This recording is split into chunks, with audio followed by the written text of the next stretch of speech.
Doctor Strange is not Mephisto, and in today's video I'm going to be ranting to you guys about why Doctor Strange cannot be Mephisto in Spider-Man No Way Home. Okay, so there's been a lot of talk recently from the trailer from Spider-Man No Way Home saying that Doctor Strange can actually be Mephisto. And at first glance, this sounds ridiculous, and it is ridiculous. However, there are a bunch of things that lead people to believe that Doctor Strange could be Mephisto, and that includes the arrogance of Strange, the wink that he does to Peter, the whole idea of Strange wanting to help Peter with his identity situation, and the list goes on, but those are the main points that people bring up when discussing this topic. However, I am going to break down to you guys off script, and I'm going to tell you guys why Doctor Strange is not Mephisto. So let's start with the first point that a lot of people are making, saying that Strange is arrogant in the trailer. He seems off. He doesn't seem like the real Stephen Strange that we know. Well, he does, because that's already a trait of Doctor Strange. He has always been arrogant. He's cocky, you know, he's very boisterous. He likes to make witty jokes. He likes to bounce back off people. You know, like when Tony and Strange met in Infinity War, there was very much an ego clash there, because Tony obviously has a big ego himself, and then meeting someone like Doctor Strange won't take anything from Tony, so they clash like that. Doctor Strange is an arrogant character. That is who he is, and people have got to understand that. And let's move on to the wink. He winks at Peter in the trailer, and people are saying, that's it. He's arrogant, you know, he's all this, he's all that. But Doctor Strange winked at Tony Stark in Avengers Infinity War. The Doctor Strange, who saw the 14 million possibilities of how they could win or lose against Thanos. That Doctor Strange, the one who helped orchestrate the fact that the Avengers won. That Doctor Strange. He winked at Tony Stark. Okay? So don't tell me the wink means he's Mephisto. The next piece of evidence people use is it's quite a big piece of evidence, and I'm not going to lie, it actually does hold some ground. The next piece of evidence is the identity reveal in the comics is One More Day, which obviously includes the character of Mephisto.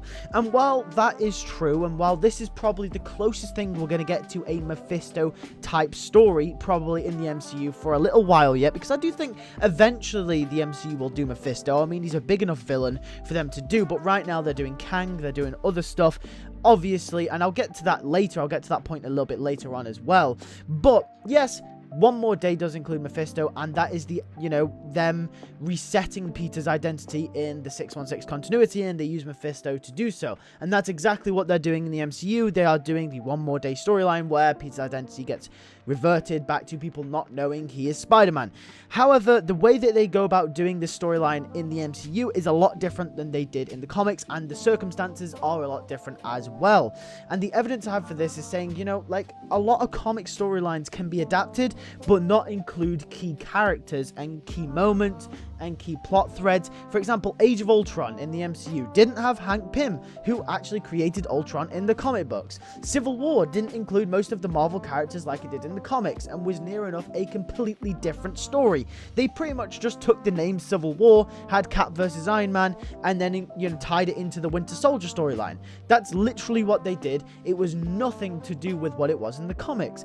Infinity War didn't include Lady Death, who was quite a significant character to Thanos' backstory in the comics. However, Thanos' backstory was changed for Infinity War. He had a different motivation than he did in the comics, and quite frankly, it was probably for the best, because in the movie he was a lot better than he is in the comics. The reason he kills half the universe in the comics is to impress Lady Death, which obviously didn't happen in the movie. And my last example of this is that WandaVision didn't include Mephisto as well, to accompany Agatha Harkness. So therefore, No Way Home doesn't have to include Mephisto. Just because it's close to One More Day does not mean it has to include Mephisto. And I think the examples from the other movies really does settle in the fact that, you know, they can take storylines, but they don't have to include every single aspect of that story, including Mephisto. You can do a One More Day storyline, but you can do it with Doctor Strange, because he's the Sorcerer Supreme. He is obviously going to have a spell that makes everyone forget Peter Parker as Spider-Man. That's just the type of character he is. He's going to have that. And of course he's going to help Peter, because they saved half the universe together, as mentioned in the trailer.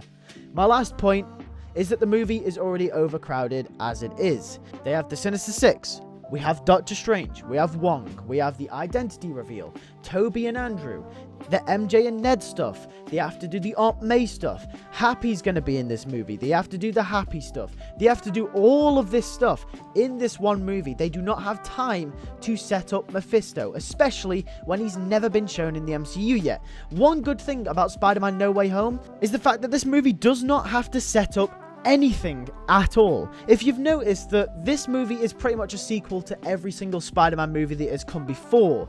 Therefore, most of the characters that are going to be appearing in this movie have already been set up in previous movies. Like, obviously, Tom Holland and Zendaya, they don't have to be set up. All the previous characters from Far From Home and Homecoming don't have to be set up. Then, obviously, the villains, usually in these movies, get the backstory. The villains in sequels are usually the ones with the most development, the most screen time, the most setting up, because those characters have not been introduced before. Like, for example, in Far From Home, there was a lot of scenes explaining what Mysterio was doing and who he was and why he was doing what he was, and we had to have those scenes of exposition to understand his character. However, in this movie, we've already been introduced to Doc Ock, Green Goblin, Lizard, Electro. We already know these guys. You know, these have been here before. We don't have to set up any of the villains, okay? But that gives the movie more room to do more things. So we can include people like Doctor Strange. We can do the identity reveal and do the multiverse. We can then throw in Toby and Andrew. You know, we're going to have scenes of exposition, sure, to, you know, show why these characters are showing up, but that's all we have room for. You can't then throw in a character like Mephisto, because you're going to have to dedicate a big portion of the screen time to explain why Doctor Strange was Mephisto, because then you have to have that all tie into the larger story, and you have to explain it, and the movie will be like 3-4 hours long by that point. You can't do it. It's simply impossible. Now, maybe it's a Skrull situation, right? Maybe he is Mephisto, but it isn't revealed until, I don't know, you know, Doctor Strange 3 or Multiverse of Madness or some other multiverse movie where they can reveal it. But then again, those movies already have loads of characters. Like, it's been confirmed that Loki and Sylvie and Wanda are all going to be in Multiverse of Madness. Okay, so there's no room to do it there. So where else could we do it? I don't know. Loki season 2, he happens to show up somehow. What's that got to do with the story? I don't know. We can't do it there. You know, there's nowhere else they could actually do this. There's no room for this storyline at this point in time. Maybe when WandaVision came out, maybe there was room for the story because we didn't know what was going to be happening in Loki and No Way Home. But now that we know what's going on, we start to see why they didn't go down the path of Mephisto in WandaVision. It wasn't that they just wanted to subvert our expectations, or it wasn't that they didn't want to do Mephisto, it's just that they couldn't do Mephisto because there was no room for Mephisto in this Kang multiverse heavy storyline that they are going down. We got Kang the Conqueror, we've got Loki, we've got No Way Home, the Sinister Six, we've got the Multiverse of Madness. This is nothing to do with Mephisto at this point in time. He could be introduced, but not just yet. And that's why Doctor Strange is not Mephisto. Thank you guys for watching this video. If you did enjoy, make sure to like button, subscribe if you are new. Tell me what you think in the comments section down below.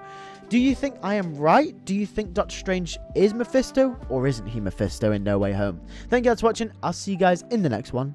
Take care and peace.